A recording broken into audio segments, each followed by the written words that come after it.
Salam la famille, l'heure est grave la famille. 18 février l'an 2026. Iran, États-Unis, l'heure est grave. Iran tey tëj na li nga xamante ne une partie de son espace aérien lan moo xew sénateur américain Gitz nee na carrément li Ayatollah wax ci F-35 américain àndu ci leneen li ma leen bëgg a jox comme xibaar États-Unis jàll nañ à la vitesse supérieure par rapport ci avion ravitailleurs yi nga xamante ne yóbbu nañ leen et les avions furtifs. Iran tëj na partie détroit d'Ormuz. Tous ces éléments convoqués nañ ko wane na dans cette semaine États-Unis pare na pour attaquer Iran ci semaine bii jamono ji may wax ak yéen une partie de son espace aérien Iran de côté à l'heure dont je vous parle c'est 18 février l'an 2026. J.D. Vance nee na pare nañ pour jàll à la vitesse supérieure lépp li ñu am jël mooy le vice-président des États-Unis lii mooy xibaar bi nga xamante ne am na. Israël wane na ne carrément bu Trump attaqué wul ci semaine bii bu Iran reculé wul ci concernant arme nucléaire Israël dina attaqué ci semaine bii lii mooy ERS mooy le renseignement Israël lii la génnee comme information. ki nga xamante ne mooy Donald Trump nee na Iran xamul négociation kon donc comme que Iran d'accordul ñoom pare nañ pour utiliser côté militaire bu nekkee Iran d'accordul cette semaine. Tous les moyens sont bons 3 porte-avions dugg na 4-5 sous-marins américains yi ñëw nañ des missiles Tomahawk États-Unis lépp pare na des chasseurs américains des chasseurs de ravitaillement tout est ok. États-Unis déployé na jamono ji may wax ak yéen plus de 60 000 soldats 60 000 soldats pare nañ ci seen base yi nga xamante ne nekk na Iran nekk na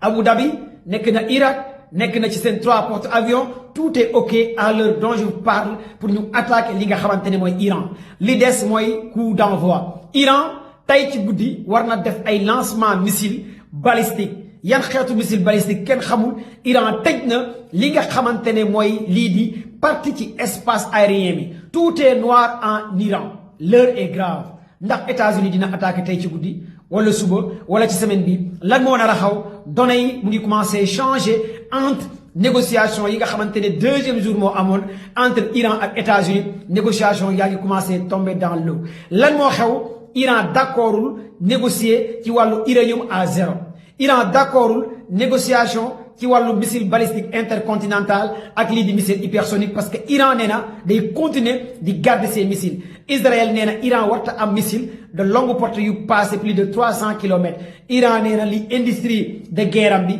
kenn du ko wax nan lay teg ak lan lay def. États-Unis ki nga xamante ne mooy Donald Trump nee na mu ngi may Iran semaine bii change ban chance la koy may jamono jooju États-Unis gaa yaa ngi encercler le 2/3 Iran américains yi pare nañ pour décapiter Iran lan mooy seen cible rey Ayatollah Khamenei président Iran bi génn na nee na même bu ko États-Unis reyee moom pare na pour nekk ki nga xamante ne àjjana lay dund jiyaat kon loolu la def déclaration tey Twitter pour kooku aussi bokk na ci agenda américain yi président bi ak guide iranien bi ak seen installation nucléaire yi ak seen installation site nucléaire yi ak seen missile yi ak li nga xamante ne mooy seen 4 sites nucléaires yi américains yi pare nañ pour bombarder ko. Américains yi nag lu ñu gën a soxla mooy guerre boo xamante ne du ñu laal population bi mooy guerre bu ñu limité Iran nee na guerre bi kenn mënu ko limité ñoom fu américain nekk ci planète bi dañu lay wàccee te ñu bëri ñu ngi njort au-delà de Israël ak base militaire yi Iran pare na pour cibler directement biir États-Unis ndax Iran dina bombarder biir États-Unis boo waxee États-Unis nga ne New York nga ne Washington nga ne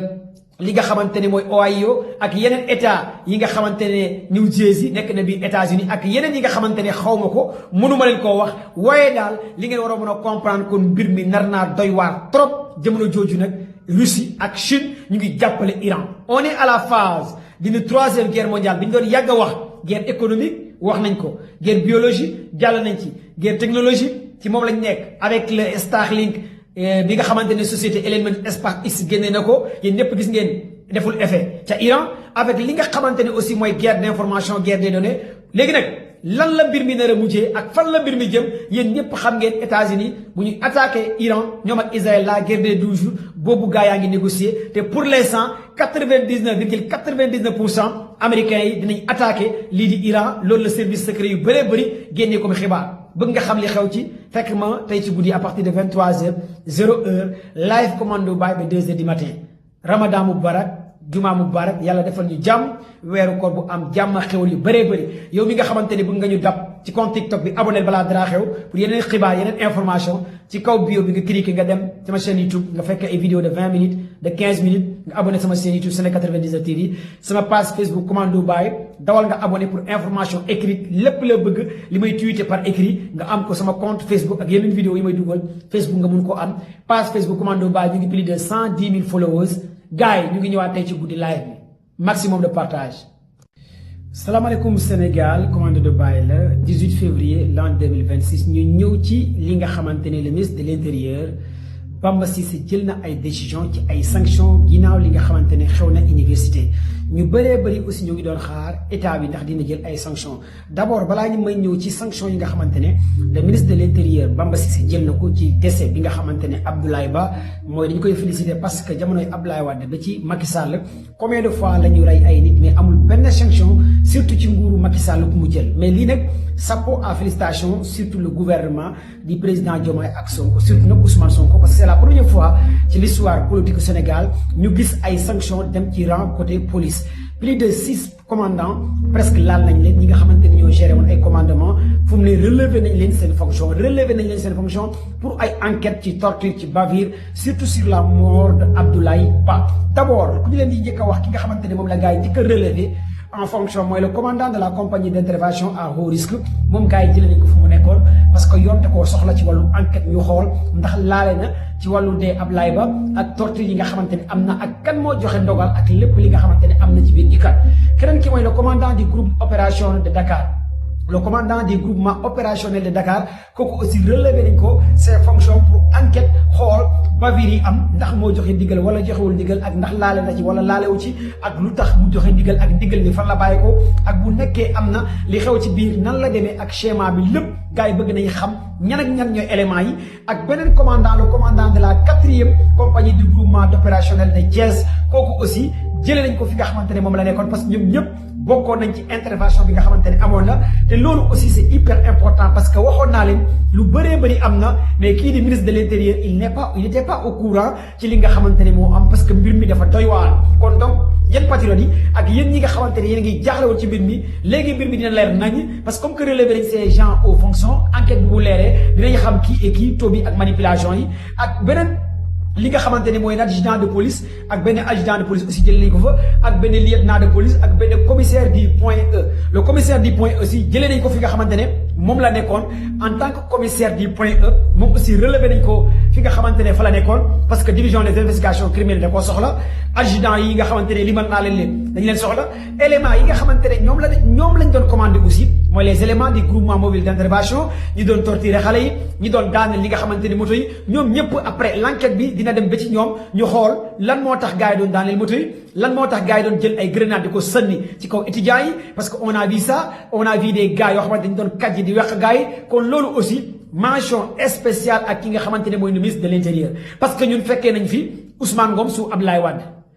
police def na lu ko neex mais amul benn relevé de fonction amul ay kenn koo xamante ne woo nañ la wala convoqué nañ la maa tey la doon gars yi def ñu gisaat fi su Antoine Diome su Macky Sall amul benn commissaire de police bu ñu relevé fonction pour enquête amul benn adjudant de police amul kenn koo xamante ne woo nañ la teg la ci yoon kon donc tey bu ñu gisee le gouvernement du président Diomaye ak kii surtout Ousmane Sonko mi nga xamante ne dafa yàgg a prôner rupture Ousmane Sonko mi nga xamante ne dafa yàgg a défendre les patriotes et les sénégalais ci jubal jubanti ci rupture ñu gis le ministre de l'intérieur joxe ndogal bi pour ñu relever ces gens de fonction ñu enquête leen yoon soxla leen pour ñu xam ñoom ndax laale nañ ci wala laalewuñ ci kon loolu lu ñuy wax rek mooy mention spéciale le ministre de l'intérieur mais nag na gars yi dem jusqu'au bout na gars yi dem jusqu'au bout ku ci laale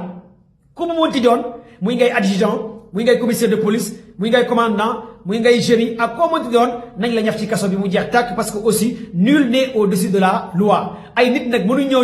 nekk ñu war leen yónni ci ay maintien de l'ordre ay nit taxaw mel ni ay nervi mel ni ay rebelle di def ay bavure di kajj ay nit di weq ay nit di dóor ay nit di saaga ay nit loolu je pense que en l'an 2026 war naa mën a dàq ci Sénégal maintien de l'ordre am na mais nañ ko def dans la règle de l'art mais lii nag nekkutoon maintien de l'ordre li nga xamante ne amoon na université loolu nag dañuy wax le ministre de l'intérieur Bamba Cissé nañ dem jusqu'au bout parce que ñu ngi leen di tien à l'œil ñu ngi leen di observer ñu ngi xool fan lay enquête bi di mujjee surtout concernant la mort de Abdoulaye Ba di jaajëfal gars yi lii laa leen bëggoon wax tey ci guddi nag ngeen xaar live bi à partir de